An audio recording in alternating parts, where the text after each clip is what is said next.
Goa Organics వారి skin care, hair care, wellness products కోసం AP, తెలంగాణలో డిస్ట్రిబ్యూటర్లు కావాలను వివరాలకు స్క్రీన్ పైన ఉన్న నెంబర్కి కాల్ చేయండి.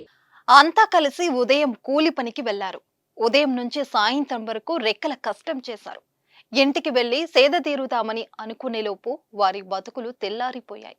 ఇంకా కొద్దిసేపటిలోగా ఇంటికి చేరుకుంటామనే లోపు ఇంటికి వెళ్తుండగా ఊహించని ప్రమాదం చోటు చేసుకుని ముగ్గురు కూలీలు మృత్యువాత పడిన ఘటన పెద్దపల్లి జిల్లాలో జరిగింది.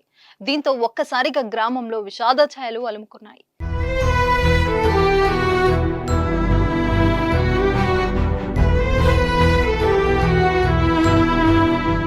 సుల్తానాబాద్ మండలం చిన్న బొంకూరు గ్రామానికి చెందిన మల్యాల వెంకటేష్ మియాపూరు గ్రామ శివార్లో 2 ఎకరాల కౌలుకు తీసుకుని మొక్కజొన్న సాగు చేశారు.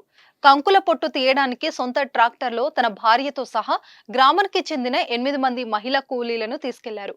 పనులు ముగిసిన తర్వాత అదే ట్రాక్టర్లో మొక్కజొన్న కంకులతో పాటు కూలీలను ఎక్కించుకుని తిరుగు ప్రయాణమయ్యారు.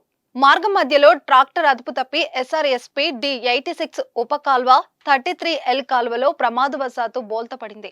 ప్రమాదంలో పోచంపల్లి రాజమ్మ, భేతి లక్ష్మి అక్కడికక్కడే మృతి చెందగా మల్యాల వెంకటేష్ భార్య వైష్ణవిని హాస్పిటల్ కి తీసుకెళ్తుండగా మార్గం మధ్యలో మృతి చెందారు. మరో 5 కూలీలు గాయాలతో కరీంనగర్లోని హాస్పిటల్లో చికిత్స పొందుతున్నారు. వెంకటేష్ స్వల్పంగా గాయపడ్డాడు. కేసు నమోదు చేసుకుని దర్యాప్తు చేస్తున్నట్లు సిఐ సుబ్బారెడ్డి వెల్లడించారు.